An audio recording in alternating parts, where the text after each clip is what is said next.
Conservationists and scientists are warning the Northern Territory is likely to lose its coral reefs as sea temperatures rise and bleaching events become more common. Large patches of bleached coral were filmed off the Cobourg Peninsula after sea temperature rises for more than 4% in January. Jane Bardon reports.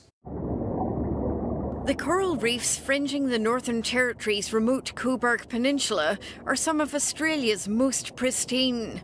But conservationists are warning they're starting to die before they've even been fully explored. Cobourg is an extremely valuable marine park, and we've seen some evidence coming out of there that they are suffering from coral bleaching.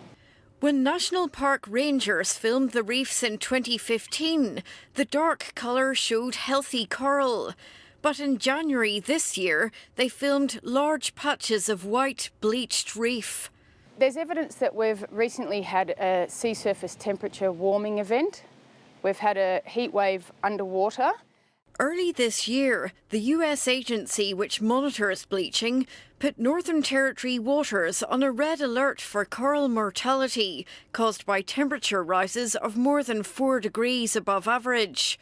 Scientists are warning temperature spikes are happening more often. That's the trajectory we're on, that we're likely to get more and more frequent bleaching events if we don't reduce our emissions quite drastically. Frequent bleaching events give the reefs less chance to recover. If we have mortality, there's less time for new corals to come in and fill those spaces. Entire food chains are dependent on the reefs. Fish are dramatically affected by loss of coral. And as well as the fish, there are thousands of invertebrate species that live amongst the corals. So that's a problem. Conservationists are calling on the Territory and federal governments to improve coastal management to reduce other stresses on reefs. We know we need to keep our rivers clean and flowing to the sea.